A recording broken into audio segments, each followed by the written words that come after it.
Bismillahirrahmanirrahim. Assalamualaikum warahmatullahi wabarakatuh. Dan selamat pagi, selamat siang, selamat sore, dan selamat malam buat semua teman-teman yang lagi menonton video saya. Semoga kita selalu dalam lindungan Allah Subhanahu wa taala, diberi kesehatan dalam mengerjakan tugas seharian kita dan semoga segala aktivitas kita dimudahkan dan dilancarkan oleh Allah Subhanahu wa taala. Nah, dan semangat juga buat para operator yang lagi kerja manajemen manajemen ijazah di tahun 2025 ini. Baik, Bapak Ibu, para operator sekolah ya, lagi kerja manajemen ijazah ini. Kali ini saya akan melanjutkan video yang sempat kemarin tertunda, dilanjutkan karena terkendala dengan harus menunggu persetujuan dari instansi terkait atau dari dinas. Nah, di sini kita terakhir di DNS ya, daftar nominasi sementara di poin keempat di pembuatan SPTJM. Kita cek ya. Di pembuatan SPTJM kemarin itu kalau saya tidak salah ingat kurang lebih 4 sampai 5 hari ya. Jadi kita itu dari tanggal 4 Juni itu kita sudah membuat SPTJM dan sekarang sudah tanggal 12 berarti kita menunggu selama 8 hari baru disetujui SPTJM yang kita ajukan ke dinas. Mungkin karena antrian dari beberapa sekolah di kabupaten sehingga lama untuk menunggu itu kurang lebih 7 sampai 8 hari. Jadi saya minta maaf ya, jadi saya unggah itu di tanggal 5 Juni ya. Di tanggal 5 Juni dan saya cek kemarin belum muncul hasil dari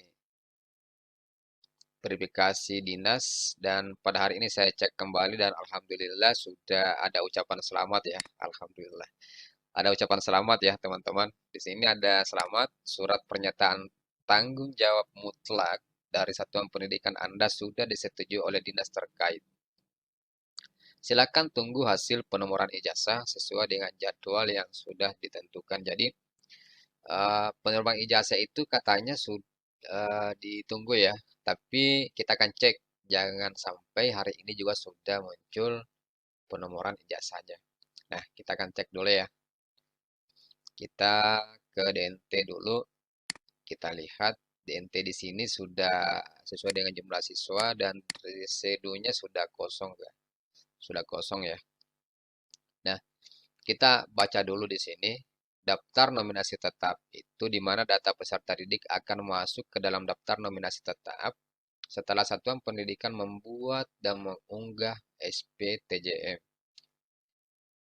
Apabila masih terdapat data peserta didik pada residu DNT, maka perlu dipastikan apakah SPTJM telah disetujui atau ditolak oleh dinas atau instansi terkait. Jadi, Bapak Ibu harus perhatikan ketika ada residu yang muncul di sini, itu menandakan bahwa SPTJM kita itu ditolak atau tidak disetujui oleh dinas atau instansi terkait. Jadi, kita perlu mengecek dulu di DNT-nya. Dan di sini alhamdulillah di sekolah kami itu DNT-nya tidak ada lagi yang residu dan kita akan coba lanjut ke pengelolaan ijazah. Nah, di pengelolaan ijazah di sini ada dua poin ya. Pertama daftar penomoran dan yang kedua adalah validasi ijazah. Nah, baik Bapak Ibu di sini kita akan coba lihat di daftar penomoran dan alhamdulillah saya sangat bersyukur karena pada hari ini juga sudah muncul penomoran ijazah. Artinya hari ini saya sudah siap-siap untuk memberikan atau mengatur tanggal cetak ya. Jadi kita perlu ketahui bahwa ketika data penomoran itu sudah muncul atau sudah diterbitkan, maka kita sudah bisa mengatur tanggal cetak ijazah kita. Kita baca dulu di sini ya, data penomoran ijazah. di mana daftar penomoran ijazah akan muncul setelah cut off DNT dilakukan. Jadi setelah cut off DNT dilakukan, maka daftar penomoran ijazah itu akan muncul. Kemudian setiap peserta didik itu akan mendapatkan nomor seri ijazah berdasarkan waktu yang telah ditentukan. Jadi setiap peserta itu akan mendapatkan nomor seri ijazah berdasarkan dengan waktu yang telah ditentukan. Nah, pencetakan ijazah juga dapat dilakukan setelah pengaturan tanggal melalui tombol pengaturan tanggal cetak. Jadi, kita boleh melakukan pencetakan ijazah setelah kita mengatur tanggal cetak di sini. Kita baca dulu ya, selesaikan. Tanggal yang dipilih akan digunakan sebagai tanggal pencetakan ijazah. Nah, baik Bapak Ibu, di sini setelah kita akan mengatur tanggal cetak, maka di ijazah itu akan muncul tanggal cetak sesuai yang kita pilih di menu pengaturan tanggal cetak. Nah, hari ini saya akan memperlihatkan ke Bapak Ibu semua, para operator yang lagi mengerjakan manajemen ijazah atau mungkin yang belum mengerjakan sama sekali ya.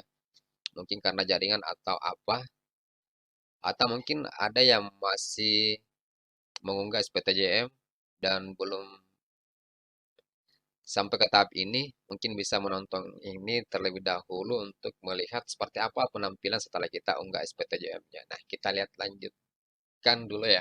Kita lihat di sini di pengaturan tanggal cetak. Di pengaturan tanggal cetak di sebelah kanan ada muncul pengaturan tanggal cetak, kemudian ada keterangan di sini tanggal cetak dalam satu tingkat hanya bisa diatur satu kali saja. Nah, di sini eh, kita ambil sesuai dengan sekolah kita karena memang di sini kalau tidak salah cuma satu muncul ya di tingkatan kelas 6. Terus kita ambil tanggal cetaknya di hari ini. Nah, di hari ini itu adalah tanggal 14 bulan 6 2025. Ini adalah tanggal cetak dan ini akan muncul di ijazah kita Bapak Ibu. Sekarang kita simpan Bismillahirrahmanirrahim. Kita simpan ya, ada di sini notifikasi konfirmasi. Apakah Anda yakin akan menambahkan data ini? Kalau kita yakin, kita pilih ya, dan kalau tidak yakin, pilih tidak. Tapi karena saya yakin, saya pilih ya. Nah, sekarang di mana kelas 6 di sini sudah ada muncul ya, kelas 6 tanggal 14 Juni 2025. Jadi di ijazah nanti itu akan muncul tanggal 14 Juni 2025. Di pengunduhan ijazah ini atau belangko ijazah ini, Bapak Ibu perlu ketahui bahwa ada beberapa hal yang bisa kita atur. Yang pertama adalah kita bisa mengatur namanya ketika misalnya kita lihat di sini ada nama siswa kita yang huruf awalnya itu kecil, maka kita rubah menjadi huruf besar. Itu boleh kita lakukan. Kemudian ketika ada yang salah di tanggal apa namanya tempat lahirnya, ketika ada tempat lahirnya salah, penulisan hurufnya di awal itu kecil, maka kita bisa rubah. Nah, seperti apa itu penampakan dari perubahan data yang ada di bagian belangko ijazah? Kita cek dulu ya. Di sini di aksi lainnya di titik 3 ini kita klik. Kemudian kita lihat di sini ada dua menu perubahan nama dan perubahan tempat lahir. Di perubahan nama di sini kita cek dulu. Di sini ya oke, di sini sudah muncul ya nama siswanya. Perlu kita ketahui bahwa nama siswa di sini sudah sesuai. Terus seandainya misalnya di sini huruf awalnya itu huruf kecil bukan kapital, maka kita bisa merubahnya dengan merubah di bagian sini. Nah, perlu juga dipahami bahwa ketika kita merubah, maka kita harus memperhatikan apa namanya, apakah itu sudah sesuai dengan namanya atau tidak. Jangan sampai kita menambah atau mengurangi. Jadi, keterangannya di sini kita hanya bisa mengubah huruf besar dan kecilnya. Nah, mohon juga pastikan bahwa penulisan nama peserta didik itu telah sesuai dengan EYD. Tapi sekalipun tidak sesuai dengan EYD, di sini kita hanya bisa mengubah huruf besar dan kecilnya. Kalau tidak percaya kita bisa coba di sini ketika misalnya anggap saja di sini adalah eh, salah ya. Di sini Ahmad Munas misalnya. Kita ganti menjadi Ahmad Munas. Nah, di sini akan muncul keterangan bahwa nama perubahan berbeda dengan nama saat ini. Jadi, kita sama sekali tidak boleh merubah atau mengacak namanya ketika ada yang tertukar misalnya atau mungkin ada yang hilang hurufnya maka kita tidak boleh melakukan di sini. Dan ini saya belum dapat informasi seperti apa perubahan namanya karena di sini di menu yang tersedia di ijazah data Kemendikbud itu hanya perubahan huruf besar maupun huruf kecilnya. Nah, di sini saya tidak akan merubah namanya karena sudah sesuai dengan huruf besar kecilnya di format yang sudah ada. Nah, sekarang saya tutup saja karena sudah sesuai. Begitupun dengan perubahan tempat terakhir. Perubahan tempat terakhir juga hanya bisa mengubah huruf kecil maupun huruf besarnya saja.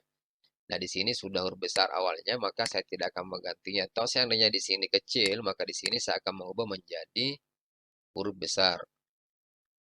Tapi karena dia sudah huruf besar atau kapital, maka di sini saya tidak akan mengubah. Nah, saya kali saja. Kita pindah bagaimana cara untuk pengunduhan dari belangko ijazah ini atau dari ijazah ini. Pengunduhannya itu ada dua cara. Pertama adalah dengan cara satu-satu ya atau per siswa dan yang kedua adalah dengan cara sekaligus semua format ijazah ini kita bisa unduh mulai dari siswa pertama maupun siswa terakhir. Nah, kita akan coba dulu dengan siswa yang pertama. Misalnya kita akan pilih ini ya, yang kedua, format ijazahnya kita akan unduh, kita klik saja di sini. Terus di sini akan muncul dan kita perlu lihat bahwa di sini sudah muncul tanggal untuk penerbitan ijazahnya atau penanggalan ijazah. Kemudian kita klik di sini download dan kita